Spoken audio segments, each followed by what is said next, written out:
Okay વિદ્યાર્થી મિત્રો, તો આગળના વિડિયોમાં આપણે શું શીખેલા? આગળના વિડિયોમાં આપણે જોયું 1 કિલોગ્રામ કોને કહેવાય અને ત્યારબાદ આપણે સમજેલું પરમાણ્વીય દળ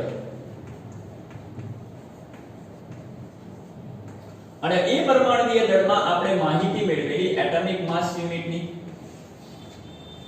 આ વિડિયોમાં વિદ્યાર્થી મિત્રો આપણે થોડી માહિતી ફરીથી એટોમિક માસ યુનિટ વિશે જાણવાની છે. આ વિડિયો લેક્ચરમાં આપણે ફરી પાછા એટોમિક માસ યુનિટ વિશે થોડું જાણીશું અને ત્યારબાદ આપણો જે બીજો ટોપિક છે તે આપણે જોવા જઈ રહ્યા છે જેનું નામ છે આણ્વીય દળ.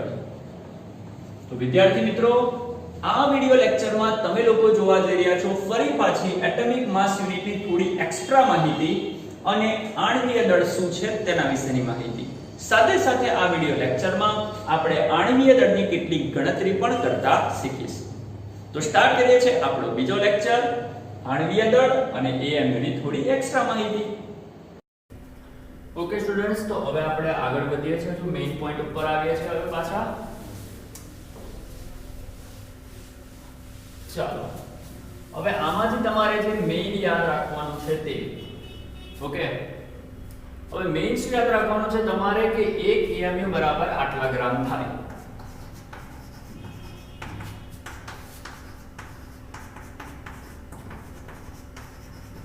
ચાલો, હમણાં થોડી વાર પહેલા જોયું તે રીતે નાઇટ્રોજનના એક પરમાણુનું દળ આપણે એએમયુ ની સાપેક્ષે માપેલું તો કેટલું મળેલું? 14 એએમયુ. 14 તેનાથી એએમયુ એને ગ્રામમાં કન્વર્ટ કરવા હોય, એએમયુ માંથી ગ્રામ બનાવવું હોય તો આપણે તેનો ગુણાકાર કોની મદદથી કરીએ છીએ? કોની સાથે કરીએ છીએ? 1.66 ગુણ્યા 10 ની -24 ઘાત. તો એએમયુ એને જો આપણે ગ્રામ બનાવવું હોય તો આપણે આટલા વડે ગુણીએ છીએ. તો જો એએમયુ માંથી આ કરશો તો બોલો આટલા ગ્રામ મળશે કે નહીં મળે તમને લોકોને? તો આ રીતે તમે લોકો કોઈ પણ પરમાણુના દળ એને એએમયુ માં કન્વર્ટ કરી શકો છો. હવે યાદ તમારે જે રાખવાનું છે તે યાદ શું રાખવાનું છે કે જો એએમયુ માંથી ગ્રામ બનાવવું હોય તો તમારે આટલા વડે ગુણવાના અને જો તમને કોઈ પરમાણુનું દળ ગ્રામમાં આપેલું હોય એને એએમયુ માં કન્વર્ટ કરવું હોય તો એટલા વડે શું કરવાના? ભાગવાના. તો દરેક આ વસ્તુને નોટ કરશે. અગત્યની વસ્તુ છે, જો એએમયુ એમાંથી ગ્રામ બનાવવા હોય તો 1.66 ગુણ્યા 10 ની -24 ઘાત વડે ગુણો અને જો ગ્રામમાંથી એએમયુ બનાવવા હોય તો 1.66 ગુણ્યા 10 ની -24 ઘાત વડે ભાગો. બોલો આટલી વસ્તુ ક્લિયર થઈ ગઈ કે ના થઈ ગઈ? સિમ્પલ છે, નવું નથી, અઘરું પણ નથી. ખાલી આટલા પોઈન્ટ તમારે યાદ રાખવાના. એક્ઝામ્પલ તરીકે જો આપણે બીજી વસ્તુ તમને ખાસ કહી દઉં. ચાલો અહીંયા ધ્યાન આપજો. પહેલા જોઈ લો, હમણાં તમને ખબર પડશે. ચલો વાત કરીએ આપણે હાઇડ્રોજનની. ચાલો ભાઈ, અત્યારે તો આપણી પાસે હાઇડ્રોજન અત્યારે તો આપણી પાસે સ્પેક્ટ્રોમીટર છે, બરાબર? માસ સ્પેક્ટ્રોમીટર આપણી પાસે અવેલેબલ છે અને બોલો માસ સ્પેક્ટ્રોમીટરની મદદથી તમે ચાહો તો હાઇડ્રોજનના એક પરમાણુનું દળ શોધી શકો કે ના શોધી શકો? શોધી શકો. અને જ્યારે આપણે માસ સ્પેક્ટ્રોમીટરની મદદથી હાઇડ્રોજનના એક પરમાણુનું દળ નક્કી કરવાની કોશિશ કરી તો આપણને તે દળ પ્રાપ્ત થયું છે હાઇડ્રોજનના એક પરમાણુનું દળ કોની મદદથી? માસ સ્પેક્ટ્રોમીટરની મદદથી જ્યારે હાઇડ્રોજનના એક પરમાણુનું દળ માપું છું તો એ મને પ્રાપ્ત થાય છે 1.6736 ગુણ્યા 10 ની -24 ઘાત ગ્રામ. આટલા ગ્રામ પ્રાપ્ત થાય છે. જો મારે એને એએમયુ માં કન્વર્ટ કરવું હોય તો શું કરવાનું? ગ્રામને એએમયુ માં કન્વર્ટ કરવા હોય તો આટલા વડે ભાગવાના. તો આ ગ્રામ છે 1.6736 ગુણ્યા 10 ની -24 ઘાત. જો એને એએમયુ માં કન્વર્ટ કરવા હોય તો મારે એને કેટલા વડે ભાગવા પડશે? 1.66 ગુણ્યા 10 ની -24 ઘાત.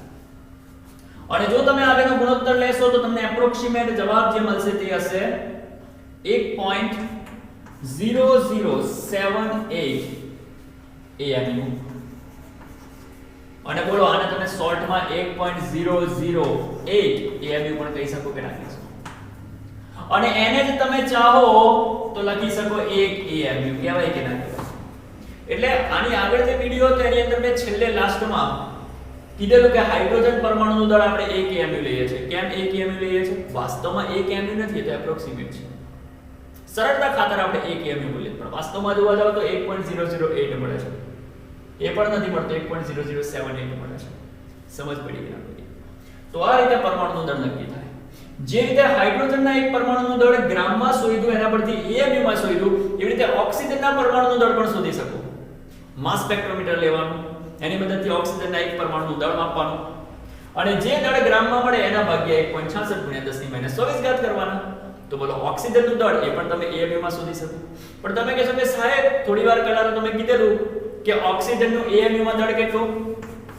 16 AMU. કીધેલું કે નતું કીધેલું? આગળના વિડિયોમાં જોઈ લેજો, પાર્ટ 1 માં જોઈ લેજો, બરાબર? તો પાર્ટ 1 માં મેં તમને કીધેલું કે ઓક્સિજનના એક પરમાણુનું દળ માપ્યું આપણે તો કેટલું મળ્યું? 16 AMU. પણ વાસ્તવમાં જો તમે ગણતરી કરશો ને આ રીતે તો તમને એ દળ મળશે 15.995 AMU. ઓક્સિજનના એક પરમાણુનું દળ, ઓક્સિજનના એક પરમાણુનું દળ વાસ્તવમાં તમને મળશે 15.995 AMU, જેને આપણે એપ્રોક્સિમેટ 16 AMU કહી શકીએ, બરાબર? એટલે દરેક જણે યાદ રાખવાના છે 16 AMU. જ્યારે પણ તમે ગણતરી કરો ને તો 16 AMU જ યાદ રાખવાના, કોઈ ચિંતા નથી. પણ વાસ્તવિકતા જોવા જાવ તો તમને આવું કંઈક મળે છે. ઓકે, સમજ પડી કે ના પડી? તો કોઈ જગ્યાએ કાલ ઉઠીને તમે આવી કોઈ વેલ્યુ જુઓ, એક્ઝામ્પલ તરીકે સાહેબ તમે જે કીધેલું કે ભાઈ ઓક્સિજનના એક પરમાણુનું દળ 16 થાય, પણ સાહેબ અમુક જગ્યાએ તો આવું લખ્યું છે, તો ભાઈ મિનિંગ એક જ થાય. સમજ પડી કે ના પડી? જે રીતે અહીંયા જુઓ, હાઇડ્રોજનના એક પરમાણુનું દળ ગ્રામમાં વજન સ્પેક્ટ્રોમીટરની મદદથી શોધી નાખ્યું, ત્યારબાદ તેને કન્વર્ટ કર્યું AMU માં. કેટલું મળ્યું? આટલું મળ્યું. એને આપણે લખી શકીએ કે ના લખી શકીએ? 7 8 છે, પાછળનો આંકડો મોટો છે તો 7 ને 8 કરી શકીએ. અને તમે ચાહો તો આ 1.008 એને લગભગ એક જ કહેવાય ને યાર. સમજ પડી કે ના પડી? તો યાર તો તમારે એ જ રાખવાનું કે હાઇડ્રોજનના એક પરમાણુનું દળ કેટલું? 1 AMU. ગ્રામમાં કે તો આટલું, AMU માં કે તો આટલું. તો સમજ પડી દરેકને? AMU નું રૂપાંતરણ ગ્રામમાં પણ આવડવું જોઈએ અને ગ્રામનું રૂપાંતરણ AMU માં પણ તમને દરેકને આવડવું જોઈએ. ક્લિયર થઈ ગયો હવે ટોપિક? ઓકે, ચાલો. આ તો થઈ ગયું પરમાણુય દળ. હવે આપણે વાત કરીશું આણ્વીય દળ. ચાલો.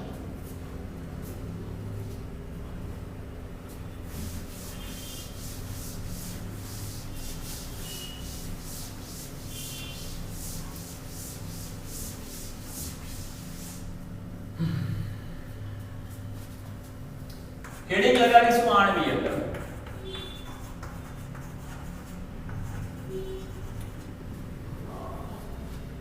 કોને કહેવાય ભાઈ આણ્વીય દળ? જે રીતે પરમાણુના દળને પરમાણુય દળ કહેવાય, એવી રીતે અણુઓના દળને આણ્વીય દળ કહેવાય. પણ એક વસ્તુ યાદ રાખજો, અણુ બનેલો છે પરમાણુઓનો. એક્ઝામ્પલ આપી દઉં, બહુ ધ્યાનથી સાંભળજો. આ છે O2. મારે O2 અણુનું દળ શોધવું છે. ખબર તો છે ને ભાઈ આને અણુ કહેવાય? યાદ કરો જૂનો લેક્ચર આપણો, જેમાં મેં તમને કીધેલું એકલો હોય તે પરમાણુ, પણ બે સાથે હોય તો અણુ. ઓક્સિજન 2 છે, મતલબ કે આને ઓક્સિજનનો અણુ કહેવાય, અણુ. અને ઓક્સિજનના અણુમાં બે ઓક્સિજન સાથે ચોંટેલા હોય, OO, એકબીજાની સાથે ચોંટેલા હોય. તો બે ઓક્સિજન એકબીજાની સાથે ચોંટેલા હોય. એક સેકન્ડ.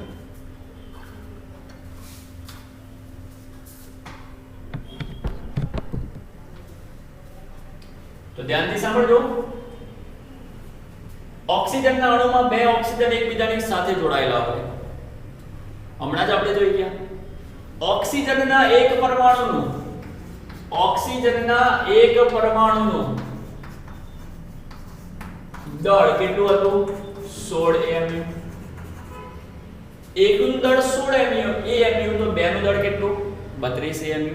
તો O2 ના એક અણુનું દળ થશે 32 AMU. સમજ પડી કે ના પડી? તો ભાઈ અણુનું દળ મળ્યું, અને અણુનું દળ એટલે શું? આણ્વીય દળ. તો આ રીતે ઓક્સિજનનું આણ્વીય દળ નક્કી થાય. ટૂંકમાં અણુનું દળ શોધવા માટે કંઈ કરવાનું નથી. મેં ઓક્સિજનના અણુનું દળ શોધવા માટે શું કર્યું? ઓક્સિજનના બે પરમાણુ છે, એ બંને પરમાણુના દળોનો સરવાળો કર્યો. એકનું દળ 16, બીજાનું દળ 16, 16 + 16 32 છે કે નહીં? તમારો અણુ જેટલા પરમાણુનો બનેલો હોય એ દરેક પરમાણુના દળનો સરવાળો કરવાથી આણ્વીય દળ મળે છે. સમજ પડી? ફરીથી, તમારો અણુ જેટલા પરમાણુનો બનેલો હોય એ દરેક પરમાણુના દળનો સરવાળો કરવાથી આણ્વીય દળ મળે છે. અહીંયા ધ્યાન આપજો. લઈ લઈએ આપણે H2O નો અણુ. H2O નો અણુ. H2O ના અણુમાં 2 હાઇડ્રોજન છે અને 1 ઓક્સિજન છે. તો H2O નો આણ્વીય દળ શોધવા માટે આણ્વીય દળને શોર્ટમાં આ દળ લખીશ, બરાબર? આણ્વીય દળ. તો H2O નું આણ્વીય દળ શોધવા માટે તમારે 2 ગુણ્યા હાઇડ્રોજનનું આણ્વીય દળ લખવું પડે વત્તા ઓક્સિજનનું આણ્વીય દળ લખવું પડે. લખવું પડે કે ના લખવું પડે? પાણીનું આણ્વીય દળ શોધવા માટે 2 હાઇડ્રોજનનું આણ્વીય દળ લખવું પડે અને 1 ઓક્સિજનનું આણ્વીય દળ લખવું પડે. હમણાં થોડી વાર પહેલા આપણે જોઈ ગયા બે તો તેના તે હાઇડ્રોજનનું આણ્વીય દળ થોડી વાર પહેલા જોઈ ગયા 1 AMU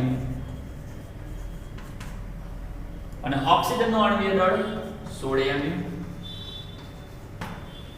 2 એકા 2 2 + 16 18 AMU. તો બોલો H2O નું આણ્વીય દળ કેટલું મળ્યું? 18 AMU. સેકન્ડ. તો આ રીતે કોઈ પણ અણુ એનું આણ્વીય દળ શોધી શકાય છે અને સિમ્પલ આ રીતે આણ્વીય દળ શોધાય. બહુ સિમ્પલ છે, બહુ સિમ્પલ છે.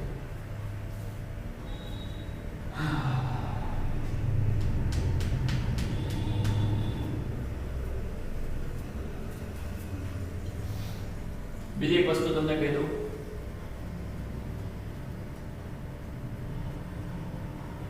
આપણે એક વસ્તુ હમણાં જોઈ ગયા 1 AMU. એને આપણે કીધું 1.66 ગુણ્યા 10⁻24 ગ્રામ. નોંધી લો દરેક જણ 1 AMU બરાબર આટલા પણ થાય અને 1 AMU બરાબર ઘણી વખત બોલાય છે 1/NA ગ્રામ. દરેક જણ નોંધી લે 1 AMU બરાબર 1/NA ગ્રામ પણ બોલાય છે. 1 AMU બરાબર આટલા ગ્રામ તો ખરા જ, પણ 1 AMU બરાબર અહીંયા લખું છું 1 AMU બરાબર 1/NA ગ્રામ. તમે કહેશો કે સાહેબ આ Na શું લાવ્યા? તો નોટ કરો Na બરાબર એવો ગ્રેડો આમ. આગળ જઈને હું તમને જ્યારે મોલ બનાવીશ, મોલ કોન્સેપ્ટ તમારો ક્લિયર કરાવીશ ત્યારે તમને આ ખબર પડશે, પણ અત્યારે જેટલું લખું છું એટલું નોંધી લો. 1 AMU બરાબર 1/NA ગ્રામ થાય.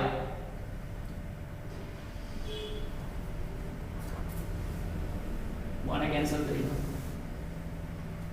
અને Na બરાબર એવોગ્રેડો અંક કહેવાય.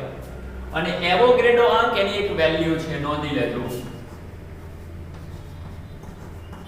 Na ની વેલ્યુ દરેક નોંધે 6.022 ગુણ્યા 10⁻23 ઘાત. એવોગ્રેડો ની આટલી વેલ્યુ છે. અને દરેક જણ નોંધે કે આ જે સંખ્યા છે તે 1 મોલ ની સંખ્યા કહેવાય.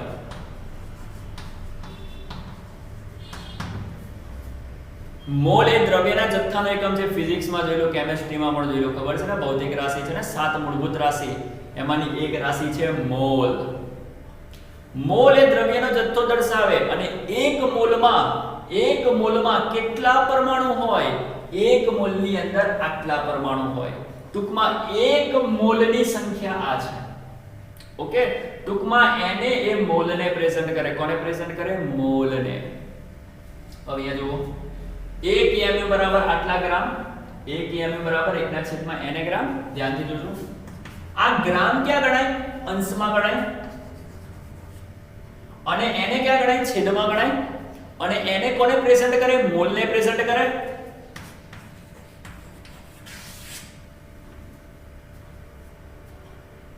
તો ઘણી વખત AMU બરાબર ગ્રામ પર મોલ પણ લખાય. AMU એનો એકમ AMU એને તમે ગ્રામના છેદમાં મોલ સ્વરૂપે પણ રજૂ કરી શકો. ધ્યાનથી જોજો 1 AMU બરાબર 1 ના છેદમાં n ગ્રામ. ગ્રામ ક્યાં ગણાય? તો કે અંશમાં ગણાય. અને એને એટલે કે મોલ કહેવાય, મોલની સંખ્યા કહેવાય. ટૂંકમાં મોલ કહેવાય કે ના કહેવાય? એને એ મોલ છે, એક મોલ છે. ઓકે, મોલ છે ટૂંકમાં. તો નીચે મોલ છે. તો AMU એને ઘણી વખત ગ્રામના છેદમાં મોલ પણ કહેવાય છે. સમજ પડી? તો નોટ કરી લો 1 AMU બરાબર આટલા ગ્રામ. અને દરેક જણ એવું લખી જ લે, કશે કોઈ મગજમાં તમારા કોઈ ખૂણા ખાંચરામાં ઘુસાડી દો અને પેપર પર કશે લખી નાખો કે ઘણી વખત AMU ને ગ્રામ પર મોલ સ્વરૂપે પણ પ્રેઝન્ટ કરાશે. લખી નાખો. ઓકે, અને જો એ થઈ જાય, આટલી વસ્તુ ક્લિયર થઈ જાય,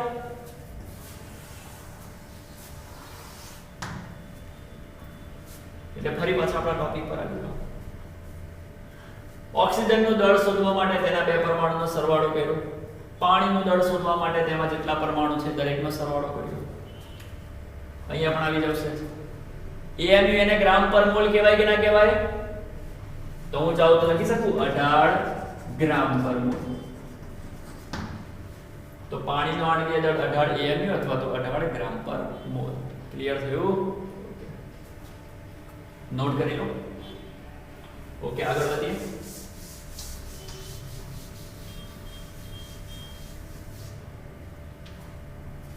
માની લો કે CH4 એનું આણ્વીય દળ શોધવું છે. તો CH4 નું આણ્વીય દળ બરાબર C અને એમાં 4 હાઇડ્રોજન છે. ચાલો કાર્બન નું આણ્વીય દળ દરેક જણ મોડે કરો બહાર. જે રીતે ઓક્સિજન નું 16, અહીંયા લખી નાખું છું ઓક્સિજન નું 16 AMU. પછી હાઇડ્રોજન નું આપણે 1 AMU લઈએ છીએ. એ રીતે કાર્બન નું કેટલું લેવાનું? 12 AMU. પછી બોલો સોડિયમ નું કેટલું હતું? 23 AMU હતું કે નહીં? ઓકે, તો CH4 બરાબર 1 કાર્બન અને 4 હાઇડ્રોજન. 1 કાર્બન નું કેટલું? તો કે 12 AMU. ઓકે, AMU યાદ રાખજો, લખતો નથી પણ 1 AMU. 4 તેના તે હાઇડ્રોજન નું કેટલું? 1 AMU. 4 એકા 4 અને 12 ને 4 16 AMU. અને AMU ને બોલો ગ્રામ પર મોલ પણ કહેવાય કે ના કહેવાય? તો CH4 નું આણ્વીય દળ મળી ગયું. આપણે કે ના આવડે? એક બે એક્ઝામ્પલ તમે જાતે સોલ્વ કરજો. C6H12O6 આનું આણ્વીય દળ જાતે શોધવાનું. બરાબર, કાર્બન નું કેટલું લેશો? 12, હાઇડ્રોજન 1, ઓક્સિજન નું 16. પછી C12H22O11 આનું પણ જાતે શોધવાનું. પછી યાદ કરો બેન્ઝીન એટલે કે C6H6 આનું પણ જાતે શોધવાનું. ઓકે, તો આ 3 હોમવર્કમાં. અને બીજું હોમવર્ક હું તમને PDF ના સ્વરૂપમાં મોકલવાનું છું. ચિંતા ના કરતા કે સાહેબ ખાલી હોમવર્કમાં 3 જ, બધા બહુ આવશે ભાઈ. તો મોકલું છું તમને ટૂંક જ સમયમાં. ત્યાં સુધી આણ્વીય દળ કોઈનું પણ આપણે શોધતા આવડે કે ના આવડે? સિમ્પલ. ક્લોરીન નું લખી નાખો 35.5. ઓકે, ચાલો આવડશે ને? HCl નું શોધો એકવાર. ચાલો HCl નું આણ્વીય દળ શોધીએ. HCl માં કોણ હોય? એક હાઇડ્રોજન હોય અને બીજો કોણ હોય? તો કે ક્લોરીન હોય. હાઇડ્રોજન નું કેટલું હોય ચેક કરો, 1, અને ક્લોરીન નું કેટલું હોય? 35.5. બેનો સરવાળો કરો, આન્સર કેટલો મળશે? 36.5. ઓકે, છે ને ઈઝી? ચાલો હજુ બીજા એક બે જુઓ.